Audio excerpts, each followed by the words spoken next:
What's up, everybody? We're coming at you from downtown Detroit. This is Perspectives, a podcast with Street Medicine Detroit. I'm Austin. I'm a second-year medical student at Wayne State. I'm the current communications director with Street Medicine Detroit. I'm Dee. I'm also a second-year medical student at Wayne State, and I'm the communications coordinator for Street Med Detroit. We wanted to start a podcast to just start a conversation and highlight people that are experiencing homelessness in Detroit and to show what adversities they might be facing. And specifically, we really wanted to highlight individuals and organizations that are currently working towards solutions here in Detroit. And also just inspire a sense of community and compassion and show everybody what Detroit is all about. Our first guest for our podcast is the current president of Street Medicine Detroit, Nousha Hefzi, and we're so excited to have her here today. Welcome, Nousha. Thanks for having me. Yes. So first, we just wanted to get everybody to know you a little bit, and we've met you over the last year and a half. But where are you from? So I was born in California, Northern California, and I lived there for most of my life. Jumped down to Los Angeles for college, and then moved back up to Detroit for medical school. Awesome. And what were you like as a kid? What was your childhood like? I think I loved to read, so I loved reading. I loved hearing different stories, reading people's different perspectives, different things that could happen in people's lives. I was kind of like a shyer kid. I was very observant. I liked to sort of see what other people were doing. But I always loved community service. My family and I were really into community service and helping others. That was always a big part of what I did in middle school, high school, and even when I went off to college. So do you still read, and do you have a favorite book that we should read? I do still read. I love reading. Unfortunately, I don't read as often as I used to. Yeah. Medical school has made that a little difficult. But I think Harry Potter is probably one of my favorite books. I think it highlights a lot of different themes and messages that are probably going to forever be pretty relevant to our climate and atmosphere. What house are you? What house am I? Okay, so it's cheesy because everyone says this. I do think I'm Gryffindor. I think Gryffindor is very passionate, and I'm very passionate, and they do kind of fight to be a voice for the voiceless and sort of fight the injustices of the world, and I identify a lot with that. For sure. Clearly. That was a very well thought out answer. So I guess awesome. I mean, that's really great. What other things do you like to do outside of school, I guess, nowadays? Yeah, no, I love hiking. It's been a little bit difficult to do that, not the weather has gotten colder, but I love hiking through different mountains, different hills. It's kind of a great place to sort of tune out from all the technology of the world and really have an appreciation for the greater world around us. And then I do love board games. I love playing against other people. It's really fun. Yes, you can totally relate. The hiking and stuff, I'm sure you were able to do that a lot more when you were in California. Did you find it to be a difficult adjustment moving from California to Detroit? Yeah, definitely moving to the side of the country, not knowing anyone other than medical school classmates. Mm-hmm. That was really difficult. It's very hard, but I think I found a very welcoming community in Detroit. I was actually I think there's a negative stereotype about Detroit when I came here, and my parents were very apprehensive about me moving here, but when we came, we just met such kind people, such very people who are proud to be from Detroit, and I don't think that's something that I've really seen, that passion for Detroit itself over any city that I've ever lived in. And it's really great to meet people who are proud to be here, especially because I think Detroit has a lot to offer, but the rest of the country has maybe forgotten a little bit about Detroit itself. So it's nice to get to live here, to be welcomed by all these people and have a chance to sort of give back when they've given me so much already. Mm-hmm. Yeah. That's great. So I relate to that a lot because I'm from the Upper Peninsula, and I think that not a lot of people know about the Upper Peninsula, and Detroit, like the Upper Peninsula, is because it's really cold up there. I don't know if people know this, but it's really cold, and so people kind of are just blue-collar, hard-working people, and I think Detroit is a lot like that. And so I felt the same way coming down from up there, moving from a rural place to an urban place, also not having the forest and the wilderness around me. And the same exact sentiment is that there's just people that are here working want the best for Detroit, and you can just feel that everywhere you go. Mhm. And so I just feel like right at home, like you just transition so easily. Yeah, me too. Like, I'm coming from Toronto, and like it was a little bit of an adjustment coming from Toronto to Detroit, but I feel like the people here like really made the adjustment so much easier. Like, everyone here has so much heart, and everyone's so passionate about making a difference and uplifting the entire community. So I feel like I really appreciate that about Detroit too. Yes. So you go off to college, and what did you major in? What did you do? Where did you go to college? So I went to college at University of California, Los Angeles, and I'm sure Other people say UCLA. UCLA, yes. I think what would be a big shock for you guys, majored in English. Oh, geez. Yeah, so I did end up loving like literature at a very early age, as I talked about. But when I knew I always wanted to be a doctor, I knew I always wanted to help others. But I didn't know until I came to college that I didn't have to be a science major to do that. I think that actually works in my benefit, because I think that sciences sort of help us advance life, have a better like quality of life, but humanities and English, all these other subjects also help us enjoy life better, and they give us a purpose to life and whatnot. And I think English specifically, what it did for me was it allowed me to read more stories, learn more about the different problems going on in people's lives, live in other people's shoes, and increase my own compassion, my own patience, my own desire to help others and make sure everyone sort of had a fair deck of hands, because we're all dealt like a certain deck of cards in life, right? When we're born, doesn't necessarily mean it's a winning hand, but that doesn't mean it can't become a winning hand later on in life. So I loved it. I loved how it just sort of sparked my. I felt like it motivated me more to even become a doctor, because I was able to understand people better, and then came out to Detroit for medical school. I think that's awesome, especially with like the trend towards narrative medicine, like how studies are showing that it does make physicians and medical students so much more compassionate. I think it's really great to see medical students coming from a background that's not just strictly science. Did you do anything between doing university and then starting medical school? Yeah, I did actually. I took some time off, went back home, stayed with my parents for a bit. I worked at a tutoring company, and that's where I actually found out that I loved teaching. I took some business classes as well, realized that I was not as into healthcare administration as I thought I was, because I was working an internship at UCLA for a little bit as well. Yeah. Working alongside residency like program directors in terms of figuring out how to combat better communication skills with patients, so that we are truly hearing their concerns and making them a part of the decision-making process, as opposed to just sort of telling them blindly, like, this is what you need to do, you're either in or you're out. So it was a good opportunity, but I think ultimately my passion led a lot more toward teaching and mentoring and helping others grow into compassionate beings that also help the community as well. So like at that point, you said you always knew you wanted to be a doctor, but did you know like a type of medicine? Did you have any idea like how that career would look at that point? No, so I did have an idea. I think everyone sort of has like the idea of what they want to do, but then as you get older, you realize your values change, your thought process change. For me, when I came to medical school, I think I wanted to do like cardiology and then neurosurgery, a bunch of different things. I did love psychiatry. I love the idea of talking to patients and getting to learn them from a different aspect. But ultimately, what ended up becoming my calling was women's health. I am very passionate about helping other women, not just in aspects of health, but all aspects of life. And obstetrics and gynecology seemed to be the right fit for me. Very cool.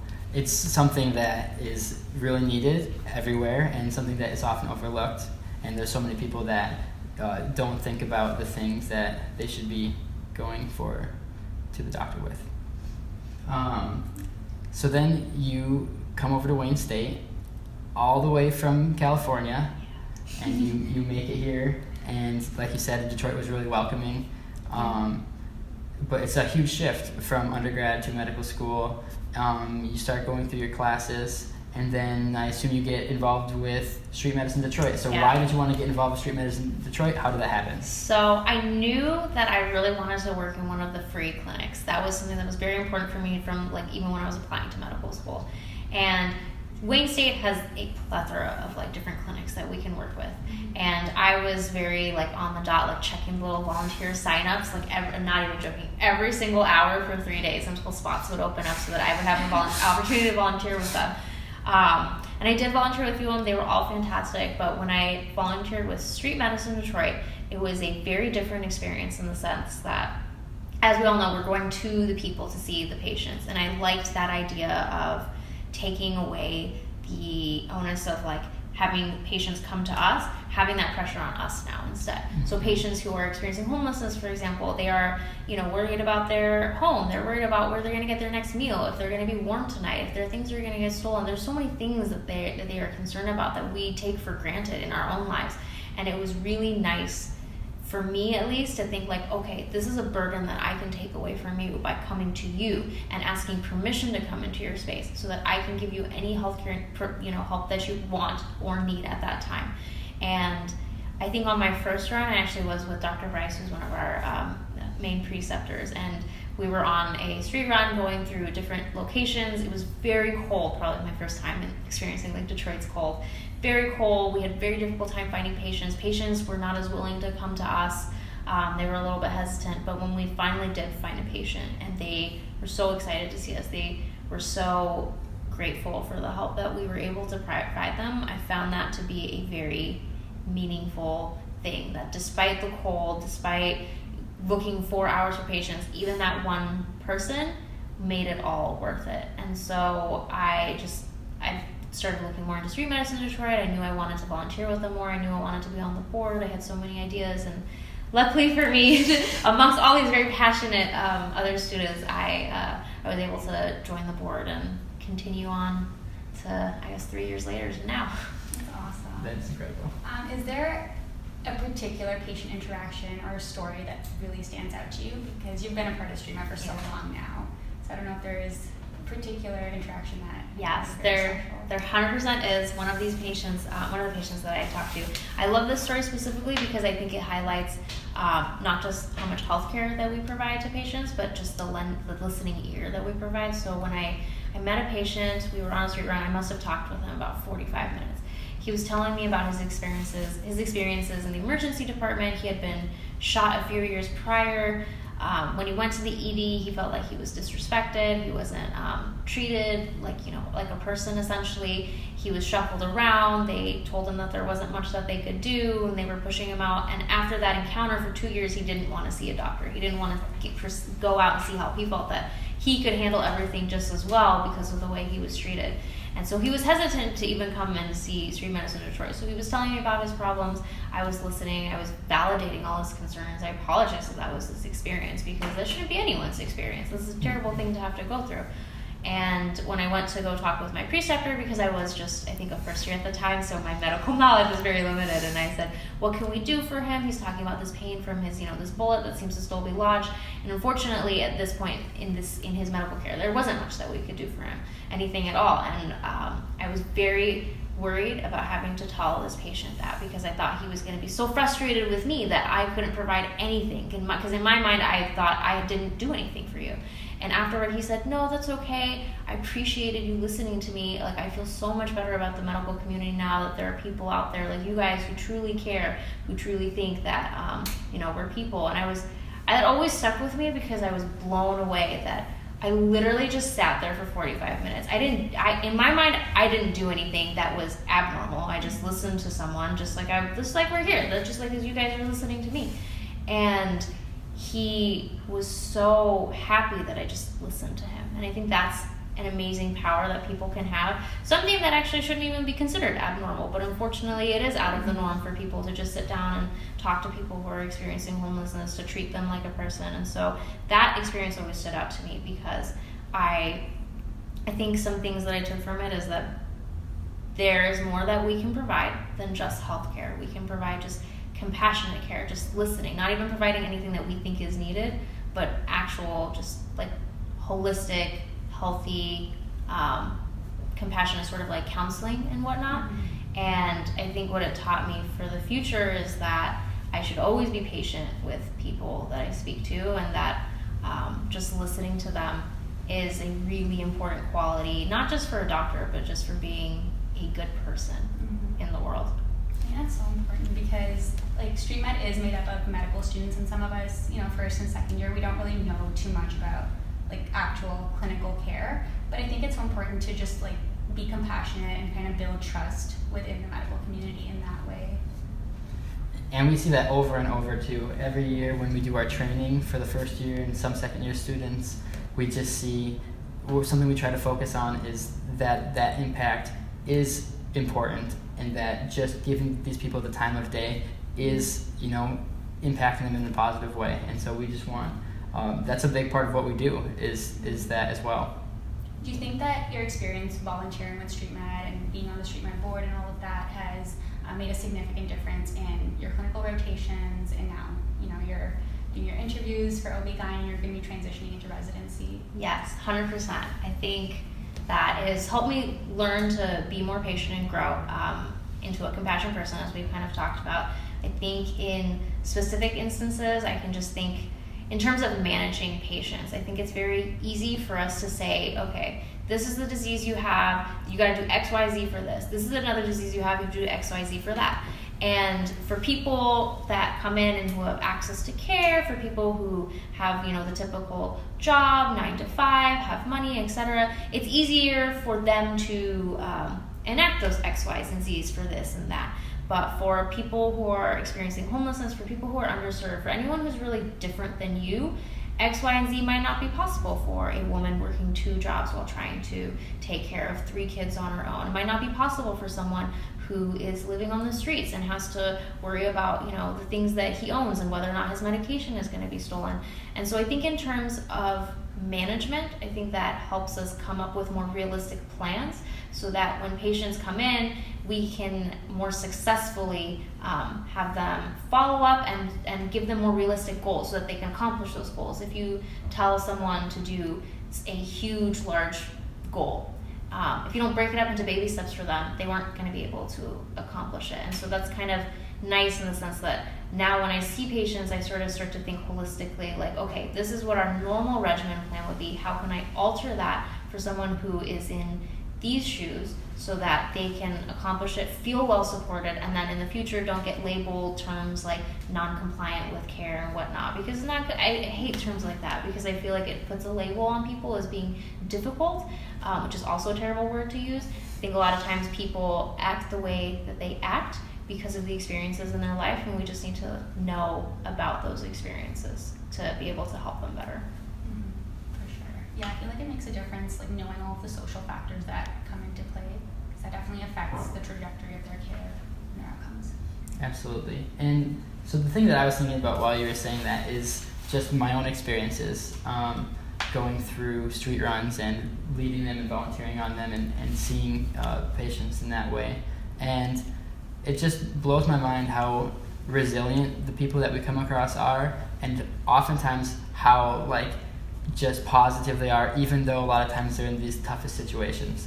And this is something that comes up time after time, and I just want to ask you about your experience. Is that something that you've seen as well, or what about this population stands out to you in that way? I think what I like is that I always try and think if I were in these person's shoes, I don't know how I would ever manage it. And the people that I meet they're so resilient, they're so compassionate, they're so kind, and I feel like at times more open-minded than we sometimes come off, because they even when I was talking about I came to Detroit, I'm not from Detroit, I'm from California, and everyone has been so open and welcoming, and people who have been mistreated by the medical community, I think it would be very easy for them to continue to sort of label everyone in the medical community as abrasive or cruel or only trying to get them for money. So I think it's amazing that some of the people that we meet, they're so open-minded and willing to talk with us and have us help them, and also let us listen to their stories, let us enter their spaces, because essentially what we're doing, they're house calls, right? We're going into someone's home, and I think that's an amazing level of trust that people who are experiencing homelessness are willing to give to us. It's a privilege that they give that to us. Let us enter their home and their spaces in order to see if we can help them when they don't really know us at all. we could be an enemy of some sort to them. We could hurt them, but they are so trusting. I think more trusting than we are of them at times. And when I say we, I mean people who are not experiencing homelessness, people who are just walking down on the streets, who see a homeless person and then decide to walk on the other side of the street because they're afraid something might happen to them. That's amazing that despite the way that they've been treated, they still treat everyone else with kindness. Sort of like treat others the way you want to be treated.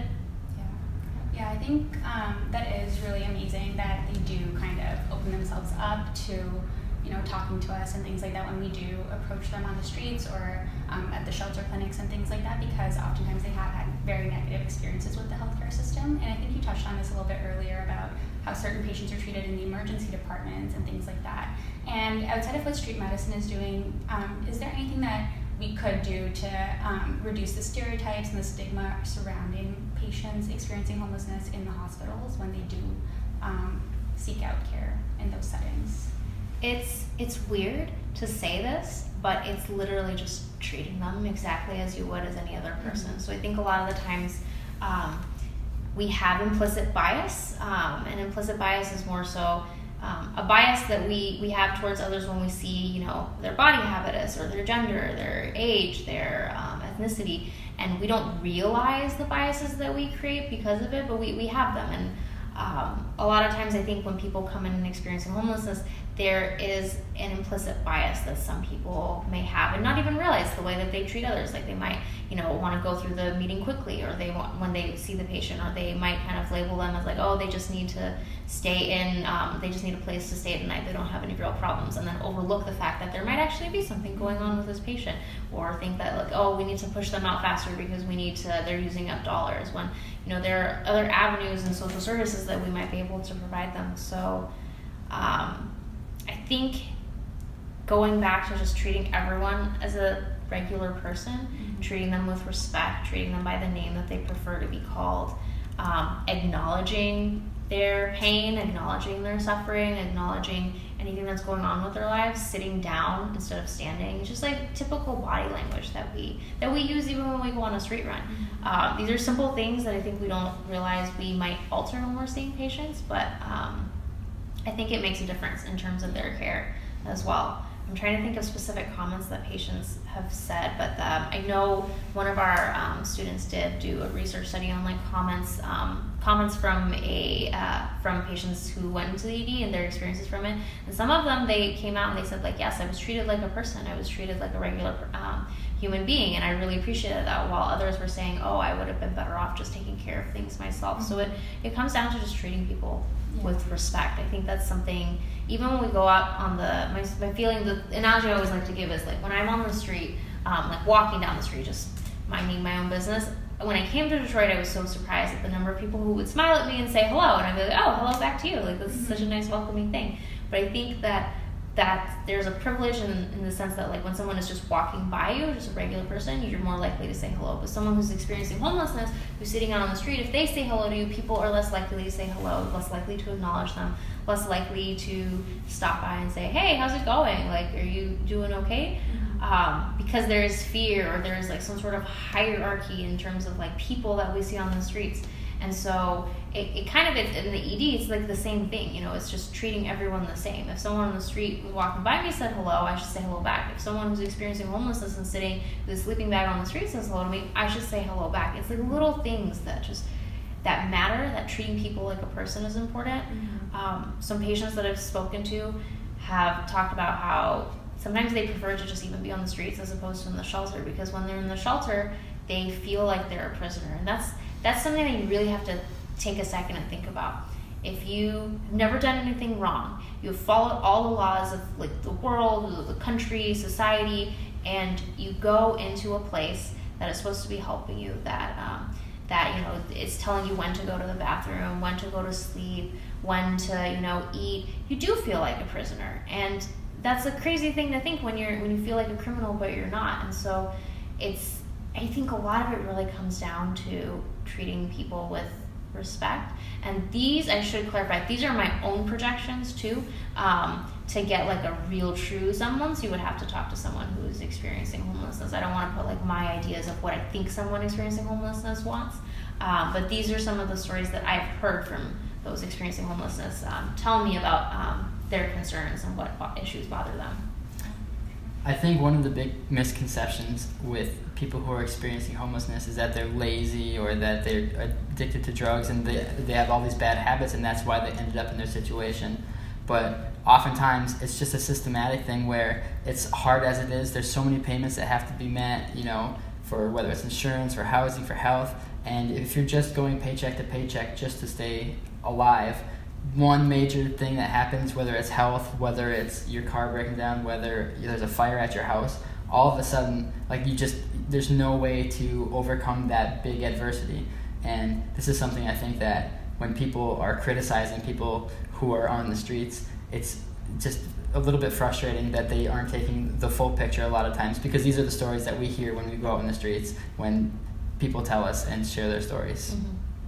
Mm-hmm. But you mentioned research, and so research is something that Street Medicine Detroit does as well on top of leading street runs. Do you want to run us through kind of the gambit of things that Street Medicine does? Yeah, so Street Medicine Detroit, we are lucky in that we get to do a lot of things. So research is one of them. When we talk about research, I should clarify, we do get full patient consent. People who are wanting to be in studies, things that we look at are right now we're looking at hepatitis A vaccines, people who are experiencing homelessness, their perceptions of vaccines, things that our research studies are things that will help us maybe understand our patients better and understand the needs of our patients better. On another aspect, we also do patient wellness seminars, so we'll do we have different departments that lead each of these things, and we have a couple of people who go in and they go and meet with different groups of people experiencing homelessness and talk about topics that might be of interest to them. So, topics such as frostbite, even doing yoga sessions. I'm trying to think of any recent ones that we're coming up with. We did one once on HIV and STDs, and actually tested for HIV at that seminar. So it's things that we can teach them. We're also looking to see if we can have patients experiencing homelessness teach their peers as well. So kind of helping them empower them and empower others as well. In addition to that, we have our wonderful communications team who works on our public relations and making sure our message gets out there so that more people can get involved. We have education and training seminars for the students. So annually we have our training session where we train 250 first-year medical students in not just clinical skills, but how to interact with people who are experiencing homelessness and sort of combat the stigma and stereotypes that there might be. And they also put on our annual homeless patient panels. We have a couple of people who are experiencing homelessness come in and speak to students, and I think we really get great positive feedback from that. I think it changes a lot of people's perspectives to hear people come in and talk about their stories, share their stories to such a great number of students. In addition to that, we have our technology team, so they work with our electronic medical record system, which has been fantastic. It helps us follow up with patients that we see on the streets, so sometimes we actually have regulars that we start to see, and we do kind of become their primary care. And then we do have our runs. I guess I should have started off with that. We see we do go on 8 to 10 runs a month, so some of those are What is a typical street run look like? So, they do vary. So we have different types of runs. We have bike runs where, I guess I should start off with saying, we all have these big giant backpacks filled with medication, filled with diagnostic tools, other types of supplies as well. We also have backpacks with our laptops. We try when we go on the street runs to have care packages that we can give out as well. And so we have students go on these runs. We have student leaders who are usually the board members from Street Medicine Detroit, and then as well as a couple of third years and fourth years who are a little bit more aware of the clinical aspect of it. And then we have our preceptors. So we usually have one preceptor at least come with us. Those are usually Dean, our nurse practitioner, Dr. Bryce, our family medicine faculty advisor, which is, they have been really, that we could not have done these things without them. Students can do so much, but when we don't have a preceptor with us, we are so limited by what we can do. So we'll go on either bike runs where we have a few bikes that we go and we kind of bike along a certain route to find patients. go on street runs with our cars. So sometimes we'll have Ms. Adkins from NSO. She's our street navigator. She knows the patients that we might see on the streets, and she kind of helps us make a connection with them. And she'll either take us in her van, or we'll drive around in our own vehicles to find patients on the streets. And then we also set up shop in homeless shelters or churches that patients usually frequent and expect us to be at.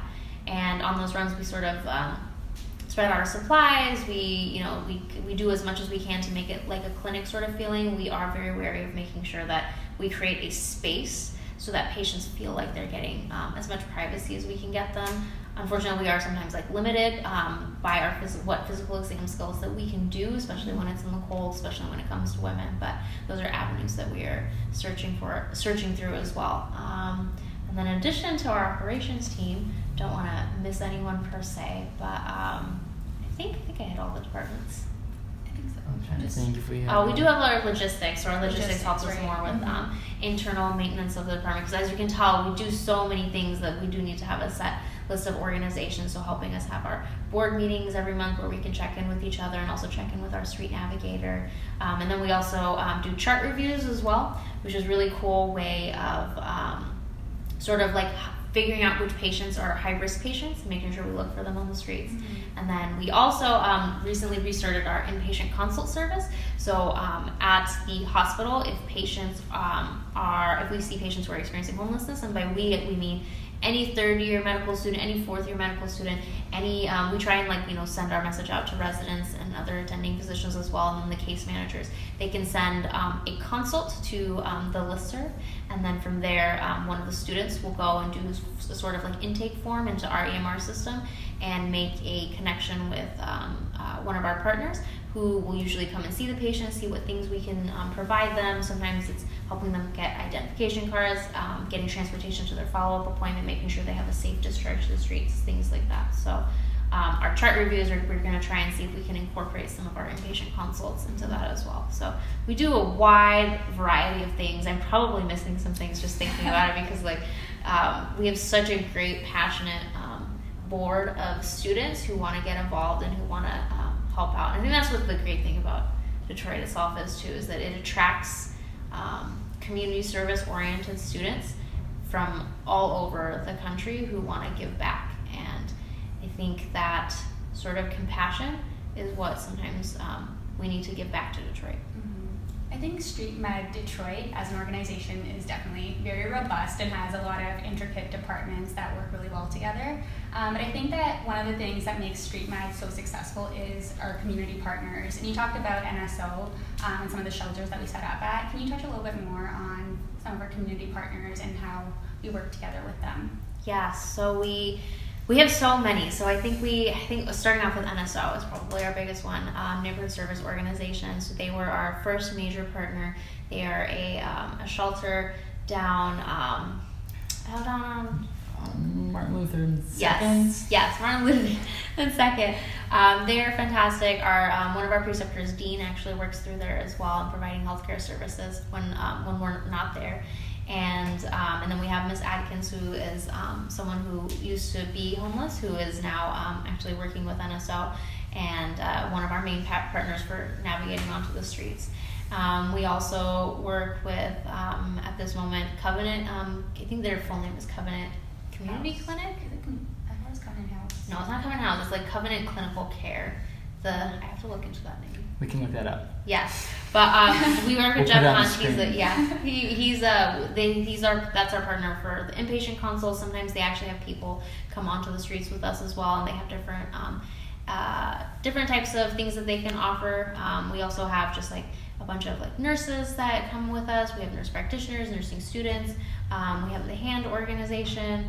Right now we also have Advantage Healthcare, who sometimes comes on runs with us, trying to help patients get set up. And so we provide a large avenue of things. And right now we're trying to get set up with Alternatives for Girls, which is a group that focuses on helping women that they find in the streets. And so we're always open to different partnerships, and we do partner with a lot of different organizations and groups. Yeah, I think it's incredible the extent that we are ingrained within the community, and that is just kind of a testament to how we've grown and what our message stands for, and people being willing to work with us for that, from that standpoint. And it also shows just how much there is going on in the community, because we, a lot of times when we go to a shelter or a church or wherever, we are relying on their infrastructure, and then we go and use their space and their connections that they have made with the community as it is to go and reach out to this community specifically. Mm-hmm. And so that's really powerful, because it's not just us always going to the streets. We are within the community and making a difference in that way. Mm-hmm. Yeah, and I like that idea too of us working with our partners as opposed to working for each other or working solo on our own. I think an important aspect is us sort of gathering all the resources that are available and working together so that we can expand our outreach and make sure that every patient has the opportunity to get all the resources that Detroit has to offer. So obviously there's a lot of great work going on with Street Med and all of our partners, as you've talked about. And it's great that we're moving forward and there are solutions in the works, but there's still a long way to go. So what are some ways in which people can get involved, either with Street Medicine Detroit or with other organizations? That is a fantastic question. So I think one of our biggest things, if you are a physician, you are a resident, we are always looking for preceptors, guest preceptors, but more importantly, preceptors who can come on regular runs. And when I say regular runs, it doesn't mean every single week, but if you have a run once a month or something that patients can look forward to, students can come join on, that's always fantastic. And then when I say physicians or preceptors, that can be multiple fields too. So if you feel comfortable with chronic diseases, that's great. If you want to work more with mental illnesses, that's also great. So we do want to encourage anyone from any specialty to come join us. From a non-physician standpoint, if you want to come, we do have a 5K every year, which is a fundraiser with us and another student organization, the Student R. Frank Free Clinic. Yes. And that's a really great opportunity for us to raise money as well as showcase the work that we do. And just in general, I think a really great way to get involved is to just sort of be a regular person and treat everyone else with respect, including the people that you see on the street, acknowledging a person, saying hello, how are you, asking hey, how's it going? Do you need anything? Sometimes doesn't necessarily mean something financially. It just means treating someone the way that you would want to be treated. I think that goes a long way in serving others and sort of breaking this sort of hierarchy that has been prevalent in our community and sort of attacking this implicit bias that everyone has just by treating everyone like a regular person, which is sadly much easier said than done. But and then you can always visit our website and send us a message if you have other skills or ideas to that you think we can incorporate or other partners that we can work with. And in addition to that, you can work with any of our partners. So even volunteering at local homeless shelters or soup kitchens or reaching out to other shelters and say, hey, is there something that you need or do you need volunteers to come help out in any way? I think those are maybe might come off as smaller things, but every little thing makes an impact. Everything that you do can affect one person's life, and I think that's the important thing to get out of this too, is that while we always try to do change for the larger good, helping one person is all that matters too. What that makes me think of is that we have such an ability to make an impact, and it doesn't always affect the world, it seems, at large, but it can mean the world to the person that you're talking to. And so I think with that, we're going to end our show today. Thank you so much for coming in and talking to us and sharing what we do. It's really exciting that we're starting this up. This has been Perspectives. This is a monthly podcast. Street Medicine Detroit, we are running this, and we just want to keep this conversation going. And so we can't wait to see you next month.